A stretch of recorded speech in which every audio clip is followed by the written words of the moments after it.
अच्छा भाई, आप एक और चीज़ बता रहे थे कि आप एक ऐसी जगह गए थे जहाँ पे मरे हुए लोग के साथ रह रहे हैं, जीते हैं। हाँ, वो तोराजा है।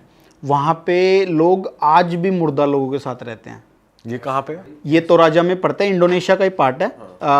मकासर से बस लेके जाना पड़ता है अंदर, 600 किलोमीटर के आसपास एक तोराजा करके जगह है, काफ़ी ये इंटरेस्टिंग जंगल है या जंगल नहीं टाउन है, टाउन है। लेकिन वहाँ पे लोगों ने घर काफ़ी इंटरेस्टिंग बना रखे हैं। आप लोगों को थोड़े से एक तोंगकॉन टाइप के, मतलब हट टाइप के घर देखने को मिलेंगे, लेकिन काफ़ी अलग डिज़ाइन है उनका। तो उन लोगों का बिलीव ऐसा है कि हम लोग अगर अपने एंसेस्टर्स की टेक केयर करेंगे ना तो हम लोग पैसे वाले बनेंगे। तो वहाँ पे लोगों ने मुर्दा लोगों को अपने घर में रख रखा है।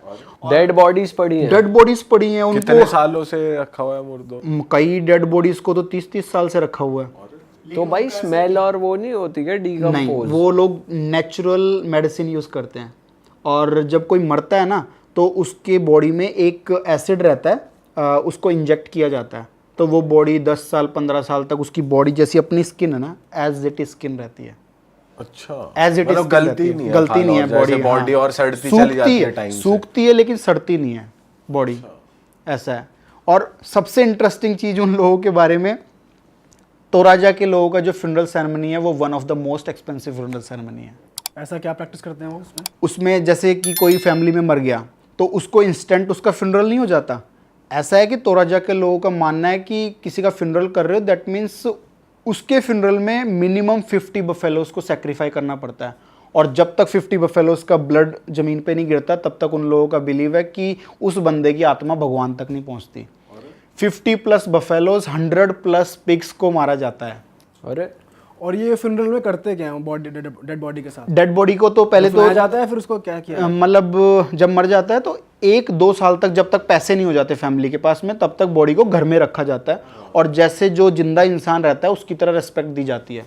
खाना रखा जाता है। अगर कोई बाहर से आ रहा है तो डोर को नॉक किया जाता है। और इवन जब उसके जैसे सपोज मैं उनसे मिलने जा रहा हूँ, मैं गया था उनसे मिलने, उनको सिक पीपल बोला जाता है। They call that sick people. हाँ, डेड बॉडीज को सिक पीपल। जब तक फ्यूनरल नहीं होता तब तक वो सिक हैं, मतलब बीमार हैं। तो उनसे मिलने के लिए जैसे मैं गया था उनसे मिलने के लिए, तो जो उनकी डॉटर थी वो, उनकी मदर मर गई थी, तो वो उन्होंने डोर नॉक किया और उनसे पूछा, परमिशन ली कि आपसे एक इंडिया से मिलने आया तो वो आपसे मिल सकता है क्या नहीं। तो उनसे उन्होंने, पता नहीं, अब वो एक लॉजिक रहता है तो हाँ ठीक है, हाँ बोल आने दो। तो ये वेट इसलिए करते हैं कि फ्यूनरल के पैसे इकट्ठे हो जाए और फ्यूनरल बना पाए, तो इसलिए वेट करते हैं। इकट्ठे नहीं होते तब तक ये लोग घर में रखते हैं अपने खुद। कितनी भी जनरेशन के लोग को रख लेते हैं, दादाजी को भी, और हाँ, सबको रखते हैं। और अगर कभी पैसे आए ही नहीं, पैसे आते हैं, डोनेशन करते हैं और लोग शुरू से इकट्ठा करते हैं। और जो मरता है ना आदमी, वो अपने फ्यूनरल के लिए पैसा छोड़ के जाता है। अपने गांव में क्या होता है, लोग, हाँ मेरी दादी इतना पैसा छोड़ के गई थी वो पैसा वो उसकी फ्यूनरल में लगेगा, वो पैसा कि ये मुझे शांति से मुक्ति मिल जाए, जल्दी मिल जाए। हाँ, और फिर ये बरी करते हैं, मतलब दफन करते हैं कैसे? बरी नहीं करते। जैसे अब 2 साल बाद किसी बंदे का फ्यूनरल करा है उन्होंने, तो फ्यूनरल में 100 प्लस बफेलोज को मारते हैं, मतलब 50 प्लस बफेलोज और 150 प्लस पिग्स को मारते हैं। मतलब कोई क्राइटेरिया नहीं, बट मिनिमम 100 होने चाहिए। जितना ज़्यादा ब्लड गिरेगा उतनी जल्दी उसकी आत्मा भगवान तक पहुंचेगी। मतलब बॉडी को दफना देते हैं या नहीं, जला देते हैं? बॉडी को दफनाते नहीं है। उन्होंने जैसे घर रहता है ना, उस तरीके से कब्र बना रखी है, वहां पे पूरी फैमिली की बॉडीज को डाला जाता है। अच्छा। और हर 3-4 साल में बॉडी को बाहर निकाला जाता है और बॉडी को क्लीन किया जाता है। पूरा क्लीनिंग प्रोसेस होता है, उसको बोलते हैं मैनेने सेरेमनी। अच्छा, मैनेने सेरेमनी करते हैं। क्लीन करने के बाद करते हैं। क्लीन करने के बाद फैमिली रिलेटिव्स आते हैं, आपस में बातें करते हैं, फोटो वोटो खिंचाते हैं और इवन उससे बातें करते हैं, सेल्फी लेते हैं। और कोई जो फैमिली मेंबर आया नहीं है उसको वीडियो कॉल में बातें करवाते हैं उससे। काफ़ी इंटरेस्टिंग, ऐसा लगता है जैसे मेंटल चल रहे हैं उस ट्राइब में, उस एरिया पे। हाँ, मोबाइल फ़ोन चल रहे हैं। वो इतना, मतलब वहाँ पे इंटरनेट है, अच्छा खासा इंटरनेट है, तो इंटरनेट की कोई दिक्कत नहीं है। और टाउन है वो, अच्छा खासा टाउन है। लेकिन लोगों के थोड़े जो बिलीव्स है ना, वो बहुत शॉकिंग है। वो मतलब पहली बार मैं गया, मैं कि यार कोई कैसे मुर्दा लोगों के साथ रह सकता है। अपने तो यहाँ भूत प्रेत में लोग भरोसा करते हैं और इनको भूत वूत नहीं खाते क्या? सही बात है। और उन लोगों के लोग, हाँ एक इंटरेस्टिंग चीज़, वहाँ पे एक फैमिली से मिला था जब मेरा गाइड था, वो बोल रहा था कि आज से अगर मैं बात करूँ 20-25 साल पहले तक, वहाँ पे जब क्लीनिंग करते थे आत्माएं भी आती थी वहाँ पे। अच्छा लोग बोलते हैं वहां पे, बोलते हैं कि आत्मा, वो जो डेड बॉडी दिया वो खुद भी चलती थी। भाई ये क्या बता रहे हो और ये मेरे लिए काफी शॉकिंग था। मैं बिलीव तो नहीं होगा, लेकिन वो लोग बोल रहे हैं तो उन्होंने अगर देखा होगा तभी बोल रहे हैं, मानना पड़ेगा। और वो बोल रहे थे, बोले कि ऐसे भी लोग हैं जो अपना गला काट के जोड़ भी लेते थे।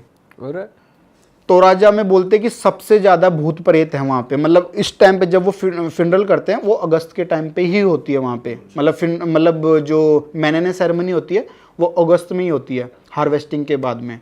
और उस टाइम पे बोलते हैं कि जो स्पिरिचुअल थिंग्स है वो काफ़ी ज़्यादा रहती है। पूरी सिटी के अंदर डेड बॉडीज देखने को मिलेंगी, और ऐसे ही डेड बॉडी को डाल रखी है, हड्डियां मिलेंगी। मतलब काफ़ी इंटरेस्टिंग सिटी है।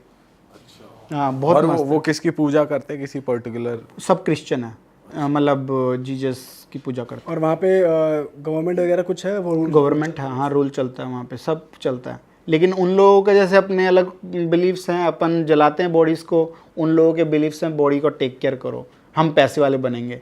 बिकॉज उन लोग आज से कई साल पहले है ना, उनकी स्टोरी भी ऐसी है। ये लोग किस वजह से क्लीन करते हैं, आज से कई साल पहले उनके एंसेस्टर्स को एक बॉडी मिली थी जंगल में। तो उस बॉडी को ये लोग घर में लाए और बॉडी का टेक केयर किया, और 1 साल बाद जिन्होंने टेक केयर किया वो पैसे वाले बन गए। तब से इन लोगों ने उस पर बिलीव करना चालू किया, और तब से बॉडी का टेक केयर करते हैं लोग। और ये पैसा कितना, मतलब कि इतनी वहाँ फैसिलिटीज हैं कि पैसा आप यूज में कर पाओ इतना? मतलब क्या क्या है वहाँ पे? फिनरल कार वगैरह सब चलता है? हाँ, कार वगैरह सब चलते हैं। और एक इंटरेस्टिंग चीज, एक फिनरल सेरेमनी में 50 से 60 लाख रुपया खर्च होता है मिनिमम। हमारे इंडिया के हिसाब से 50, इंडिया के हिसाब से 50 से 60 लाख रुपया। और एक बफेलो, वाइट बफेलो, उसको बोलते हैं एल्बिनो। एल्बिनो हर फिनरल सेरेमनी में एक एल्बिनो तो होना ही चाहिए। मतलब ऐसा बोलते हैं कि वो एल्बिनो वाइट कलर का बफेलो होता है। बोलते हैं कि इसमें सारी आत्माएं इसमें बसती है। इसको जब तक सेक्रीफाई नहीं करेंगे तब तक आत्मा को शांति नहीं मिलेगी। बाप रे भाई, कैसे और एक एल्बिनो का कॉस्ट रहता है 10-15 लाख रुपए, एक एल्बिनो का। ये तो फ्यूनरली शादी जैसे इंडिया में शादी होती है उतना कॉस्ट लग रहा है। उतना कॉस्ट लगता उससे भी ज्यादा। सही में 20 लाख में हो जाए शादी। हाँ, 20 लाख में शादी हो जाती है। 20 लाख की तो गाड़ी मिले है तुम्हें। भाई ये तो हुई ट्राइब की बात, लेकिन आपके साथ बहुत इंटरेस्टिंग चीज़ ये भी है कि आप किन्हीं कंट्रीज़ में अरेस्ट हो जाते हो, किन्हीं कंट्रीज़ में किडनैप हो जाते हो। ये क्या सिस्टम है भाई, ज़रा इसके बारे में बताओ। जब से मैंने ट्रैवल स्टार्ट किया ना, मेरी लाइफ में अच्छा कुछ नहीं हुआ। मतलब किसी ना किसी कंट्री में चोट मेरे साथ हुई है। तो एक किस्सा मेरे साथ हुआ था इथोपिया में। मैं फर्स्ट टाइम लैंड हुआ इथोपिया में, तो उस टाइम पे मेरे साथ कुछ भी नहीं हुआ। वहाँ पे मैंने एक नॉर्मल टैक्सी बुक करके मैं वापस चला गया। लेकिन जब मैंने इथोपिया का पूरा ट्रिप कंप्लीट कर लिया था, तो मेरा प्लान था वहाँ से इजिप्ट जाने का। तो जब मैं वापस आ रहा था तो इजिप्ट वालों ने मुझे डिनाई कर दिया, मैं एयरपोर्ट आ गया। तो वापस उन्होंने डिनाई कर दिया, तो मुझे हॉस्टल में जाना था वापस, किसी हॉस्टल में। तो मैंने बाहर टैक्सी बुक की, और टैक्सी बुक की तो टैक्सी वाला पूरे रास्ते तो मेरे को, हमने पैसे डिसाइड कर लिए कि भाई इतने पैसे देने हैं मेरे को। तो फिर थोड़े रास्ते बीच में जाके वो पूरा जगह ही डाइवर्ट कर ली उसने। हॉस्टल की तरफ जा नहीं रहा, वो कहीं और ही चला गया। और जो ये पता चल रहा था आपको? हाँ, मेरे पास मैप में था पूरा, कहीं और जा रहा है। मैंने कहा यार, मैंने कहा कहाँ जा रहा है? उसने पूरे डोर लॉक कर लिया, आगे से वो बटन दबा हो जाते हैं ना डोर लॉक, और शीशे चढ़ा लिए, और शीशे बिल्कुल ब्लैक थे। अब वो गाड़ी चलाई जा रहा और बोलता है कि गिव मी मनी। फिर बोलता है कि गिव मी $200। मैंने कहा पैसे वैसे नहीं मेरे पास, और मैं तो वापस जा रहा था, तो पैसे लिटरली नहीं थे मेरे पास। तो बोलता है कि give me money otherwise I will bring you somewhere else. तो मैंने कहा कि भाई पैसे नहीं है मेरे पास, तो गाड़ी रोक, मैं देता हूँ तुझे पैसे। मेरा ऐसा था कि गाड़ी रोकेगा ना तो मैं बाहर निकल के भाग जाऊँगा। बैग छोड़ जाऊँगा। स्ट्रीट कैसी थी जिस पे आप थे? मतलब बिजी रोड थी वो? नहीं, वो ले गया अंदर गलियों में ले गया। और आपने अफ्रीका की गलियां देखी होंगी ना, है जैसे बिल्कुल बेकार है ना, जैसे लोग वहाँ पे बिल्कुल गरीबी में जी रहे हैं और लोग डरावने दिखते हैं, और उस गली में था। अब उस बंदे ने दरवाज़ा नहीं खोला, और मेरा जो दिल था ना वो बिल्कुल घबरा गया। मैंने कहा यार आज तो मैं गया, ये मेरी ज़िंदगी का लास्ट दिन है, पता नहीं कहाँ ले जाके बेचेगा मुझे। फिर मैंने उसको बोला, मेरे को देख भाई, मेरी जेब में जो पैसे हैं ना, मेरे हाथ में जितने पैसे निकले ना, मेरे जेब में जितने भी थे इथोपियन करेंसी, मैंने उसको मुंह पे मार दी। मैंने कहा तू अब दरवाज़ा खोल। बोला नहीं, गिव मी मनी। मैंने कहा भाई है ही नहीं मुझको, गिव मी मोर। मैंने कहा भाई पैसे नहीं है मेरे पास। फिर मैंने बैग में चेक किया, कुछ पैसे नहीं, सारे पैसे तो उसको दे दिए मैंने। अब वो महाराज ना खोले। फिर बाद में मैं उसका गला पकड़ लिया, मैंने उसको नेक पकड़ लिया, उसका आगे था वो सीट। उसकी बिल्ड कैसी थी? वो लंबा चौड़ा था? मतलब नॉर्मल था, मतलब थोड़ा पर था हट्टा कट्टा। अफ्रीका के लोग देखे होंगे थोड़े से रहती है उनकी बॉडी, और अफ्रीका के लोग तो रहते भी काफ़ी हट्टे कट्टे हैं। तो मैंने उसको गला पकड़ लिया और वो सीट को उसने ऐसे ही नॉक किया ना नीचे से, तो सीट मेरे ऊपर आ गई, तो मेरा उसके छूट गया गला। तो फिर बाद में मैंने, मेरा हाथ क्या साइड में था, जो बगल में जो सीट रहती है, मैंने उसका बटन दबाया और वो गेट खुल गया। मैंने फटाफट से दरवाज़ा खोल के बैग एक हाथ में पकड़ के मैं तो भाग गया। और वो टैक्सी वाला भी स्पीड पे थी गाड़ी? नहीं, उस टाइम पे उसने रोक रखी थी, रोक के मेरे से पैसे मांग रहा था वो।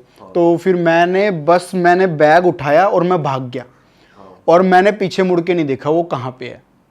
और वो उसने भी मेरे को नहीं पता वो चला गया, पीछे आया क्या आया, और मैं भाग गया। और एक होटल था सीधा मैं वहाँ घुस गया। अरे वाह, आपने ये वीडियो यहाँ तक देख ली भाई, तुमने हमारी मेहनत सफल कर दिया। तुम ही लोग हो असली रियल हिट।